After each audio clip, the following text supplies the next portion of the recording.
Olá, eu sou Alice e estamos falando de relacionamentos sociais.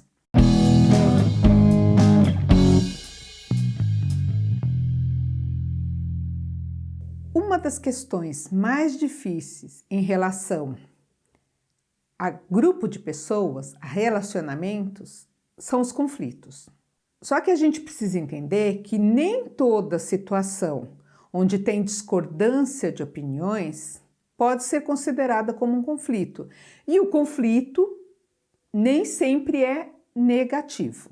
Então, temos que ver se aquela situação que a gente está chamando de conflito não é apenas uma questão de discordância de opinião que pode ser mediada para que se chegue num acordo.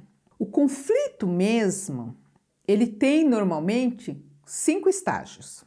O primeiro estágio do conflito é a acumulação. É quando existe a divergência de opinião, mas que não está clara, evidente, não é conversado, não é manifestado, mas vai somando situações, acumulando as situações, até que chega num ponto que pode explodir. Então, muito cuidado quando vai deixando as coisas que incomodam se acumularem, irem somando, para explodir depois numa situação que não tem mais como conversar. E isso pode acontecer em qualquer relacionamento. Em casal, por exemplo, se você não conversa claramente as coisas que vão te incomodando ali no começo, chega uma hora que o casal vai discutir a relação e aí vai falar do que aconteceu ontem, antes de ontem, no mês passado, no ano passado. Vira um volume de coisas que chega uma hora que não se sabe mais o que se está se discutindo e fica difícil entrar num acordo, porque não é uma coisa. E a última coisa que aconteceu e que desencadeou, não é a coisa mais grave. Ela desencadeou porque já acumulou com muitas outras coisas. Então é preciso pensar a respeito, identificar isso. Um outro estágio do conflito é o evitamento. Se percebe que a coisa está incomodando, está errada, não funciona daquele jeito, mas eu não vou discutir, eu não estou com paciência, eu não quero falar com essa pessoa, eu vou evitando, e aí qual é o risco de ter acumulação junto com o evitamento? Porque você vai deixando para lá até uma hora que não faz mais sentido falar a respeito. Eu vou evitando clarear, discutir, fazer um acordo em relação àquela situação que está me incomodando. Um outro estágio é a indiferença, e isso é muito comum dentro dos grupos, né? A pessoa percebe a situação, percebe que está tendo uma acumulação, percebe que está tendo um evitamento, mas se abstém de entrar naquela situação, de resolver, fala assim, não é comigo, deixa para lá. Só que isso vai trazer consequências para o grupo depois, porque na hora que a acumulação chegar no limite, vai explodir. Na hora que o evitamento fizer com que a situação aumente muito, vai explodir. E aí o indiferente vai acabar se vendo no meio da situação. Então, percebeu? O ideal seria tentar resolver ou acionar alguém que resolva. Nós temos a Guerra Fria. Percebe a situação, percebe o conflito e aí declara guerra contra outra pessoa. Aí, além daquela situação, daquele conflito, que motivou o conflito, vira uma guerra em que qualquer coisa é motivo para dar uma estocada, para causar um mal-estar, para dar uma resposta atravessada, está em guerra. E aí você de fora percebe que aqueles dois sujeitos estão travando uma guerra fria, silenciosa, que às vezes não sabe nem por quê, porque o negócio cresce tanto, demora tanto para ser resolvido, que vira uma guerra estabelecida que depois não tem mais conserto. E tem a guerra declarada, né? Tem a Guerra Fria onde você não está, e tem a guerra declarada, quando um não consegue nem olhar para a cara do outro. Então são 5 estágios do conflito que precisam ser percebidos e trabalhados. Nem sempre o conflito é um problema. Às vezes é uma atitude, né? Às vezes é uma situação que aconteceu, não é uma coisa que está clara.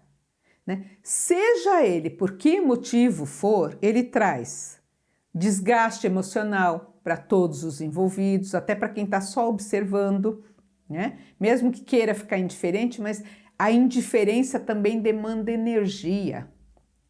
Você decide ser indiferente, mas você está percebendo o que está acontecendo.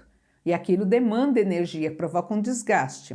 O conflito, ele pode impulsionar mudanças, porque tem alguma coisa, eu percebo que tem uma situação ali que não está muito de acordo, que está causando o conflito, ela deve vir para mudar o procedimento. Então, fazer acordos, fazer combinados para que aquele mal-estar não seja permanente, para que aquela situação não chegue naquele ponto. Então, ele pode ser motivador das mudanças. Ele pode estimular a criatividade.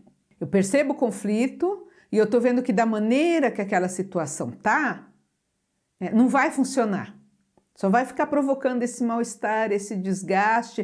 Então eu preciso inventar um outro jeito de lidar com aquilo que está motivando o conflito.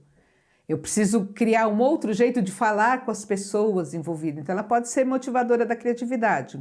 Pode facilitar a comunicação sobre temas relevantes, porque aí eu percebo que tem um conflito, que tem um mal-estar, que tem uma divergência. Vamos conversar a respeito. O que levou a isso? Por que chegou nesse ponto do conflito? Quais são as opiniões diferentes que estão aparecendo? Essas opiniões, elas podem ser complementadas, elas podem ser esclarecidas. Então, a identificação do conflito, ele pode levar a uma comunicação, né, mais assertiva. Pode esclarecer os interesses das pessoas. E fazendo isto de uma maneira respeitosa em relação ao outro, de uma maneira controlada, ela pode gerar confiança entre os membros, mesmo com opiniões diferentes. Porque, olha, aquele tem opinião e a opinião faz sentido. O outro tem a opinião dele e faz sentido. Esse tem um motivo X, Y, Z da vida dele, da história, da experiência, que dá sentido à opinião. Então eu tenho respeito, porque dá sentido, tem um porquê, não é uma coisa aleatória, não é contra mim. A divergência de opinião não é, porque não gosta de mim e está contra mim, está me perseguindo, né? No ambiente de trabalho acontece muito isso, de achar que está me respondendo atravessado porque não gosta de mim. Não, às vezes não é você, é a opinião, é porque não está claro, é porque tem um direcionamento. Então entender os porquês ajuda a entender os conflitos e a resolver os conflitos. As pessoas, de uma maneira geral, têm reações frente aos conflitos. A gente pode ter um padrão de reação, que é da pessoa. Tem gente que, diante de uma situação nova, sempre foge. Então eu evito conflito, é meu, eu não consigo lidar. Ou depende, a minha reação depende de cada uma das situações. Então a gente precisa se conhecer, pensando no conflito, como que é a minha reação, o meu sentimento, e precisa identificar no outro também a reação dela, o emocional e a postura dela diante do conflito. Mas tem várias tendências que são pessoais, e a gente pode ter uma ou pode ter todas, né? Dependendo da ocasião. O grupo, a pessoa com quem a gente está lidando pode ter naturalmente uma, ou ela também pode se comportar diante da situação, mas a gente precisa ter esse conhecimento e essa consciência de quais são as tendências de reação para conseguir devolver e lidar com o conflito. Tem pessoas que têm tendência, ou situações em que a tendência da pessoa é rivalizar. E aí, né, a psicologia coloca a figura do galo, atribui a figura do galo para essa pessoa que tem a tendência de rivalizar. Porque levanta a cabeça e sai gritando, e sai atacando, e sai falando. Quem já observou um galo, né?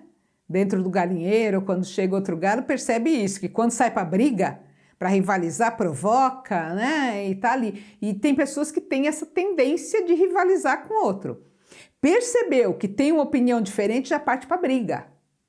Já é meu opositor, né? Não tem esse jogo de cintura para negociar. E aí vai precisar ser trabalhado isso. Tem pessoas que têm a tendência a evitar. É o avestruz. O avestruz o que faz? Bota a cabeça dentro da terra e não sei, não quero saber e tenho raiva de quem sabe. As pessoas que têm essa tendência, essa postura de avestruz, elas fazem de conta que a coisa não é com ela. E aí não tomam atitude, eu não quero opinar, eu não vou tomar partido, isso não é comigo, que se virem, que se exploda. E não contribui também, não participa para resolver aquele conflito. Tem a tendência a colaborar, que é associada à cegonha. A cegonha, em grupo, ela tem essa tendência de um colaborar com o outro, um ajudar o outro.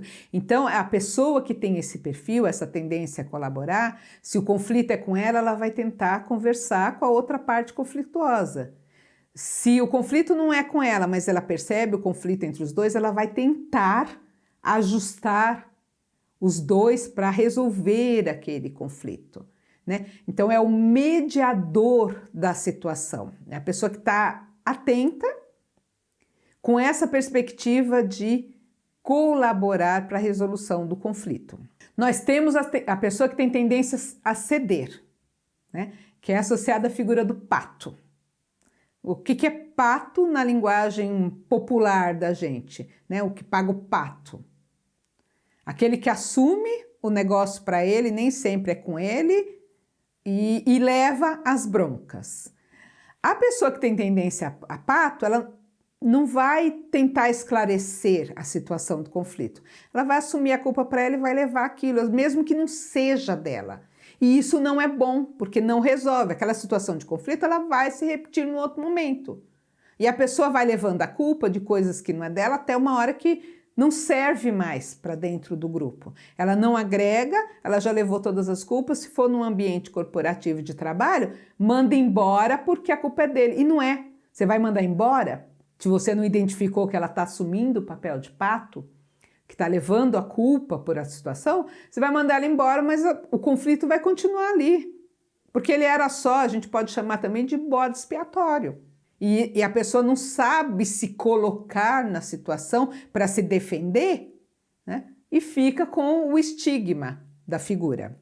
E temos o compromissado, a pessoa que é compromissada com o ambiente, que leva a figura, a associação de figura da pomba, porque a pomba a gente associa com paz, com equilíbrio, né? Com uma coisa boa. Então, dentro do conflito, é esta pessoa que tem a característica, o compromisso de resolver, que deveriam ser todos os líderes de equipe. Todos os líderes de equipe, de qualquer equipe, deveriam ser pombas, deveriam ter esta característica do compromisso de resolução do conflito. E não é bater martelo e dizer, que acontece muito, dizer assim, não, vai ser assim, acabou. Porque eu sou o chefe, eu que mando. Não, não é pomba essa pessoa.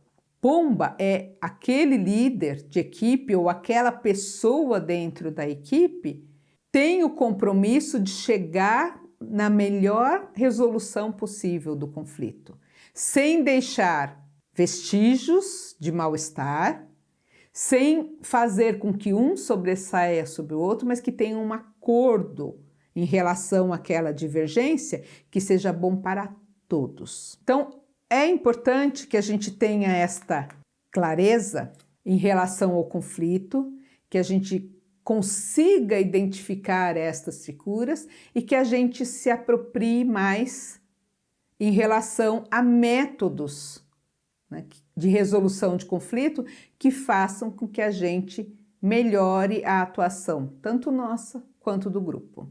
Então, pense na resolução de conflitos, na identificação destes papéis, pense e pesquise métodos para trabalhar a resolução de conflitos e reflita sobre a sua postura sempre dentro deste ambiente de conflito.